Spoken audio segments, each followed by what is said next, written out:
the chocolate coated custard creams. Now, if you have been here for a while, you would know one of my most viral videos a couple of years ago was me basically raving about the M&S chocolate coated custard creams. They are just incredible. So Lidl have now brought out their own ones. The M&S ones are £3. Tesco do a really good dupe, which is £2.50, and they honestly taste exactly the same as the M&S ones. Lidl, these ones were £2.49, so basically the same as the Tesco ones. They taste exactly the same. These taste exactly the same as the M&S ones, as the Tesco ones. It's a custard cream covered in chocolate.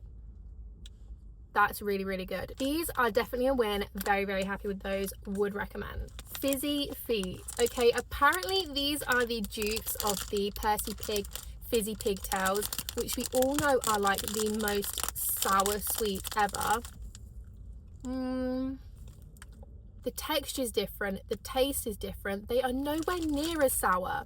My mouth is like ever so slightly watering, but like with the M&S ones, it's like, you know, when it is so sour it burns your tongue.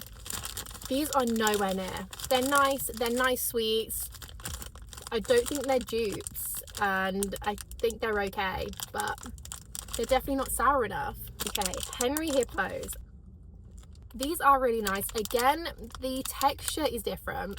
They taste relatively the same as Percy Pigs. So these I feel like are a very good dupe because the taste is very similar, virtually the same. The texture is a bit different. Personally, I would recommend these. I think they are a very close dupe and definitely a closer dupe than those Fizzy feet were. Sea salt and balsamic vinegar crisps. If you know me, you know I'm obsessed with salt and vinegar crisps. I have tasted nearly every single salt and vinegar crisp from like every supermarket.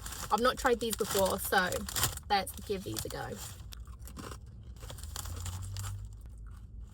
Where's the flavour? Where is it? Did I just get like a dud packet? I cannot taste any vinegar. It just tastes like a lightly salted crisp. How disappointing.